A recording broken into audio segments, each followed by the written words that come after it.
आज हम जो मिडिल ईस्ट में भयंकर युद्ध देख रहे हैं और जो खतरनाक तनाव देख रहे हैं, उसकी जड़ें बहुत ही दशकों पुरानी हैं।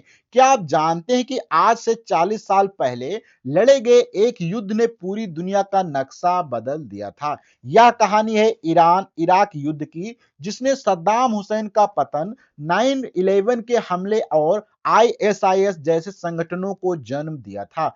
आज के इस वीडियो में हम समझेंगे कि कैसे इस एक युद्ध ने आधुनिक मिडिल ईस्ट की नींव रखी है और आज भी इसका असर क्यों दिख रहा है। तो सबसे पहले बात करते हैं कि आज के वीडियो में हमारे कौन-कौन से टॉपिक होने वाले हैं।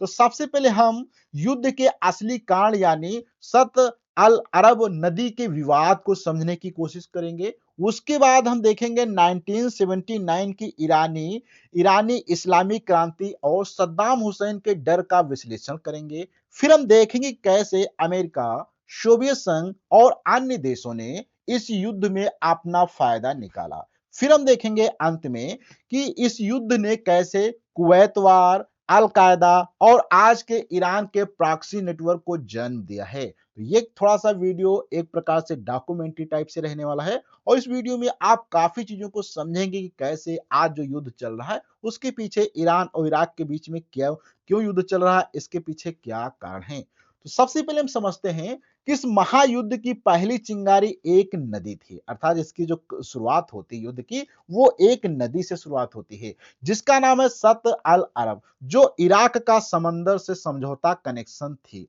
इस नदी के एक किनारे इराक का बसरा पोर्ट था और दूसरे किनारे दुनिया की सबसे बड़ी ईरानी ऑयल रिफाइनरी आबानात थी। अर्थात एक तरफ तो यहाँ पे इराक है, तो दूसरी तरफ जो था इस नदी के जो है ईरान ईरान की जो थी ऑयल रिफाइनरी आबानात, जिसका नाम है वो थी। तेल और व्यापार के लिए बेहद अहम इस नदी पर कब्जे को लेकर दोनों देशों में हमेशा से तनातनी रहती थी और देखो, ईरान कहता था कि हमारी नदी है, इराक कहता था हमारी नदी है, क्योंकि वो दोनों इस रास्ते से व्यापार करना चाहते थे। इराक कमजोर था, लेकिन इसलिए 1975 में उसने एक समझौता किया और इस नदी का आधा हिस्सा ईरान को सौंप दिया। देखो, शुरुआत में जो था इराक बहुत ज्यादा स्ट्रांग नहीं था, इसलिए उसने 1975 में जो है इराक को जो थोड़ा सा समझौता उसके साथ में किया और आधी नदी उसको सौंप दिया। उस समय इराक के उपराष्ट्रपति सद्दाम हुसैन ने इस समझौते पर साइन तो कर दिए, लेकिन वो इस अपमान को भूल नहीं पाए। देखो, सम्मान अर्थात वो नहीं चाहते थे कि हम पूरी नदी जो है ईरान को दे दें, इसलिए उन्होंने समझौता तो कर लिया, हस्ताक्षर कर दिए, लेकिन वो इससे खुश नहीं थे, अंदर ही अंदर काफी ज्यादा परेशान थे। साल 1979 में मिडिल ईस्ट में एक ऐसा भूचाल ला दिया जिसने सद्दाम हुसैन की नींद उड़ा दी। कैसे नींद उड़ गई, अगर इस पे बात किया जाए तो ईरान में जो है इस्लामिक क्रांति हुई, शाह देश छोड़कर जो है भाग गए और शिया धर्मगुरु आयतुल्लाह खुमैनी ने सत्ता संभाल ली। देखो, यहाँ पे क्या था, जो इस्लामिक क्रांति जब होती है यहाँ पे, तो शाह जो यहाँ के थे वो देश छोड़ के भाग गए और शिया धर्मगुरु, जो शिया के जो धर्मगुरु थे, आयतुल्लाह खुमैनी ने सत्ता को संभाल लिया। सद्दाम हुसैन सुन्नी ने जो थे, अर्थात सद्दाम हुसैन सुन्नी थे, लेकिन ईरान में 60% आबादी शिया थी। अर्थात ईरान जो था वहां पे इराक में, आई एम सॉरी, इराक में 60% आबादी थी शिया और जो सद्दाम हुसैन था वो एक सुन्नी था। इसलिए उन्हें डर था कि ईरान जैसी क्रांति इराक में भी हो सकती है, क्योंकि देखो, इराक में जो था वहां पे हुसैन अर्थात सद्दाम हुसैन का शासन था, लेकिन वो था एक प्रकार से सुन्नी और वहां पे 80% आई एम सॉरी 60% लोग तो रह रहे थे शिया। इसलिए वो सोच रहा था कि ऐसा ना हो कि ईरान में भी क्रांति हो जाए। उसी दौरान अमेरिका और ईरान कट्टर दुश्मन बन गए और यही इधर ये चल ही रहा था। उसी समय क्या हुआ, अमेरिका और ईरान कट्टर दुश्मन बन गए, क्योंकि ईरान ने अमेरिकी दूतावास के लोगों को बंधक बना दिया। अब समझो कि अब ईरान ने क्यों बना दिया, तो सद्दाम को लगा कि यही एक ऐसा मौका है कि अरब देशों का लीडर बनने का और ईरान के तेल पर कब्जा करके सबसे अमीर बनने का। देखो, उधर जैसे इराक का और अमेरिका का थोड़ा सा बीच में तनातनी बढ़ गई, तो सोचा ईरान ने ऐसा करते हैं, अर्थात सद्दाम हुसैन ने, कि हम यहाँ पे अब अपना कब्जा कर लेते हैं रिफाइनरी तेल वगैरह पे और देश की सबसे बड़ी पावर हम बन सकते हैं। लेकिन 17 नवंबर की अगर बात करें 1980 में, तो सद्दाम हुसैन ने लाइव टीवी पर आया, अर्थात टीवी पर आता है और उन्होंने बताया कि 1975 के 1975 के नदी समझौते के कागज फाड़ कर फेंक दिए। और वो जो समझौता उसने किया था 1975 में, उसने उस समझौते को भी फाड़ कर फेंक दिया।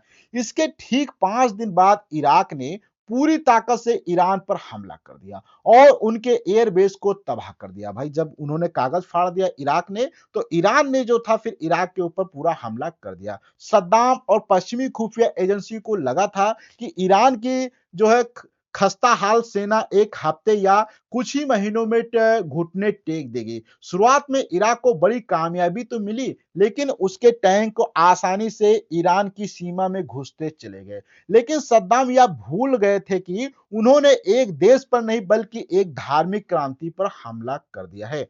आप थोड़ा सा आगे बात करते हैं। तो जब ईरान हारता हुआ दिख रहा था, तब आयतुल्लाह खुमैनी ने एक ऐसा दांव चला जिसने युद्ध का रुख ही पलट दिया। क्या दांव चला उन्होंने? उन्होंने इसे एक धर्म युद्ध घोषित कर दिया, जिसके बाद लाखों बच्चे, बूढ़े और नौजवान बासी जो फोर्स में शामिल होने लगे। अर्थात यहाँ पे ऐसे बहुत सारे लोग फिर फोर्स में शामिल हो गए। इन लड़कों को चीन से मंगवाई गई प्लास्टिक की चाबियां दी गई और कहा गया कि शहादत के बाद इसी से जन्नत का दरवाजा खुलेगा। यह गेम चेंजिंग पल था। इन लड़कों ने अपनी जान की परवाह किए बिना माइंस साफ की और इराकी हमलों का सीना तान कर सामना किया। 1982 आते आते इराक को बैक फुट पर आ गया और ईरान आक्रामक होकर इराक के अंदर घुसकर हमले करने लगा। आप थोड़ा सा आगे बात करते हैं। तो जैसे ईरान हावी होने लगा, विदेशी ताकतों और सुपर पावर की एंट्री शुरू हो गई। भाई जब यहाँ पे ईरान जो था काफी ज्यादा जब मजबूत होने लगा, तो उसमें विदेशी पावर भी यहाँ पे आना स्टार्ट कर दी। अमेरिका का सबसे बड़ा दुश्मन था ईरान था, इसलिए उसने अपने दुश्मन के दुश्मन अर्थात इराक को हथियार, सैटेलाइट और इंटेलिजेंस देना शुरू कर दिया। आप समझो कि देखो अमेरिका का दुश्मन कौन था? ईरान था। तो इसलिए जो ईरान का दुश्मन होगा, अर्थात ईरान का दुश्मन था America, I am sorry, America और ईरान दोनों आपस में बहुत ही ज्यादा दुश्मन थे। तो अमेरिका ने क्या किया कि ईरान का जो दुश्मन था इराक, उसको उसने जो है हथियार वगैरह, सैटेलाइट, बहुत सारी चीजें उसने इंटेलिजेंस देना शुरू कर दिया। लेकिन चौंकाने वाली बात यह थी कि अमेरिका ने छुपकर ईरान को भी मिसाइलें बेची, अर्थात ईरान को भी उसने मिसाइलें बेची, इराक को भी उसने मिसाइलें बेची। समझो कि अमेरिका क्या खेल चल रहा था, ताकि युद्ध चलता रहे और अमेरिका खूब पैसे कमाए। देखो अमेरिका सोचता था कि जब तक ये लंबा समय तक युद्ध नहीं चलेगा तो हम पैसे कैसे कमाएंगे, इसलिए वो दोनों तरफ से युद्ध में काफी ज्यादा चीजों को बेच के दोनों पार्टियों को मजबूत करता रहा, जिससे वो दोनों आपस में लड़ते ज्यादा समय तक रहे। दूसरी तरफ सोवियत संघ अफगानिस्तान में फंसा था, उसने भी दोनों देशों को हथियार बेचे ताकि अमेरिका का ध्यान भटका रहे। ये सुपर पावर शांति नहीं चाहते थे, वे सिर्फ अपना कूटनीतिक और आर्थिक फायदा चाहते थे। समझो कि अमेरिका और सोवियत संघ दोनों जो है यहाँ पे अपने अपने हथियार बेच रहे थे और अच्छा खासा पैसे कमाने की कोशिश कर रहे थे। वो नहीं चाहते थे कि ये दोनों देश ईरान और इराक आपस में समझौता कर लें और युद्ध बंद कर दें। वो चाहते थे सोवियत संघ और अमेरिका की ये जब तक युद्ध चलता रहेगा, हमारी उतनी ही ज्यादा इनकम होती रहेगी। आप थोड़ा सा बात करते हैं, इस युद्ध में सिर्फ अमेरिका और रूस ही नहीं बल्कि पूरा मिडिल ईस्ट और यूरोप भी शामिल हो गया। सऊदी अरब, कुवैत, जॉर्डन जैसे अरब देशों को डर था कि इराक गिरा तो ईरान उन्हें भी छोड़ेगा, इसलिए उन्होंने इराक को $50 बिलियन दिए। फ्रांस ने भी ईरान को अपना बदला लेने के लिए इराक को करीब $5 बिलियन के आधुनिक हथियार भेजे। लेकिन ईरान भी अकेला नहीं था। सीरिया ने इराक की तेल पाइपलाइन बंद कर दी, जिससे इराक को अरबों का घाटा हुआ। सबसे हैरान करने वाली बात यह थी कि सद्दाम को रोकने के लिए इजराइल ने भी छुपकर ईरान को हथियार सप्लाई किए। समझो कि किस प्रकार का युद्ध यहाँ पे चल रहा था। इस युद्ध का सबसे दर्दनाक और भयानक पहलू जब आया, जब कुर्दिश लोगों का दोनों देशों द्वारा इस्तेमाल किया जाना। ईरान और इराक दोनों ने ही एक दूसरे को कमजोर करने के लिए कई विद्रोहियों को हथियार और समर्थन दिए। जबकि इराकी कुर्दों ने सद्दाम की सेना को भारी नुकसान पहुंचाया, तो सद्दाम हुसैन पूरी तरह से बौखला गया और 1982 में सद्दाम के भाई केमिकल अली के इशारे पर कुर्दिश शहरों पर खतरनाक रासायनिक अर्थात केमिकल हथियार गिराए गए। इस खौफनाक हमले में 5,000 से ज्यादा निर्दोष कुर्द मारे गए। अमेरिका को सब पता था, लेकिन उसने आंख मूंद ली, अर्थात उसने कुछ भी नहीं किया, शांति से देखता रहा। 8 साल के भीषण युद्ध के बाद 1988 तक दोनों देशों की अर्थव्यवस्था और सेना पूरी तरह से तबाह हो चुकी थी। बात इतनी बिगड़ गई कि दोनों देश समंदर में तेल ले जाने वाले एक दूसरे के जहाज पर मिसाइल दागने लगे। इसी अफरा तफरी में 3 जुलाई 1982 को अमेरिकी नेवी ने गलती से ईरान के एक यात्री विमान को मार गिराया, जिसमें 290 लोग मारे गए। इस घटना और भयंकर आर्थिक दबाव के बाद अंततः 20 जुलाई 1982 को ईरान ने यूएन का शांति प्रस्ताव मान लिया। युद्ध रुक गया, लेकिन दोनों में शांति समझौता नहीं हुआ। लाखों जाने गई, लेकिन सरहदें वहीं की वहीं बनी रहीं। आप थोड़ा सा बात करते हैं कि इस युद्ध से हमने क्या सीखा। तो युद्ध खत्म होने के बाद ईरान एक बहुत बड़ा सबक सीखता है कि मुसीबत में कोई भी देश उसे बचाने नहीं आएगा। अपनी सुरक्षा पक्की करने के लिए ईरान ने अपनी रिवोल्यूशनरी अर्थात आईआरजीसी को सेना से भी ज्यादा ताकतवर बना दिया। ईरान ने अपनी सीमाओं से बाहर लड़ना शुरू किया और लेबनान में हिजबुल्लाह, गाजा में हमास और यमन में हूती विद्रोहियों का प्रॉक्सी नेटवर्क खड़ा कर दिया। इसके साथ ही ईरान ने अपना न्यूक्लियर, मिसाइल और ड्रोन प्रोग्राम इतनी तेजी से विकसित किया कि आज एक वह बड़ी सैन्य ताकत बन चुका है। आज ईरान इन्हीं नेटवर्क्स और हथियारों का इस्तेमाल अमेरिका और इजराइल के खिलाफ कर रहा है।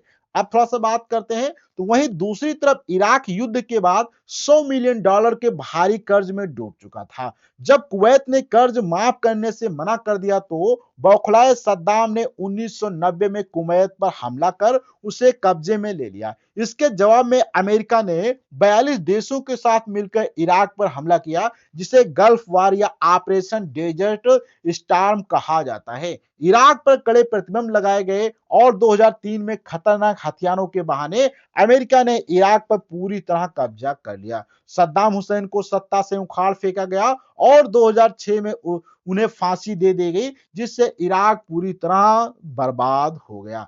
सद्दाम हुसैन के पतन ने ईरान में एक बहुत बड़ा सत्ता खालीपन पैदा कर दिया। इस अस्थिरता और तबाही का फायदा उठाकर अल कायदा और बाद में इस्लामिक स्टेट जैसे भयंकर आतंकी संगठन पनपने लगे। दूसरी तरफ 1990 के कुवैत युद्ध के दौरान अमेरिका ने सऊदी अरब में अपने मिलिट्री बेस बनाए। सऊदी अरब की पवित्र धरती पर अमेरिकी सेना की मौजूदगी से एक इंजीनियर पर ओसामा बिन लादेन पूरी तरह भड़क गया। इसी नाराजगी के चलते उसने अमेरिका के खिलाफ जिहाद छेड़ दिया, जिसका नतीजा 11 सितंबर अर्थात 9/11 के आतंकी हमलों के रूप में सामने आया।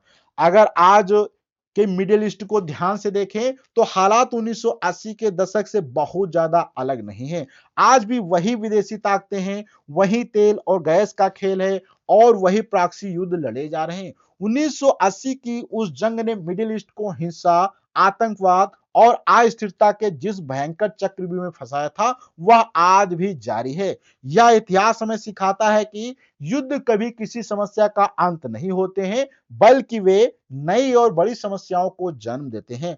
अगर आपको इस भू राजनीतिक विश्लेषण से कुछ नया सीखने को मिला है, तो इसके विषय में आपको अपना फीडबैक कमेंट बॉक्स में देना है। वीडियो अच्छा लगा हो तो लाइक करें, अपने दोस्तों को शेयर करें। हम अगले वीडियो मिलते हैं, जब तक के लिए धन्यवाद।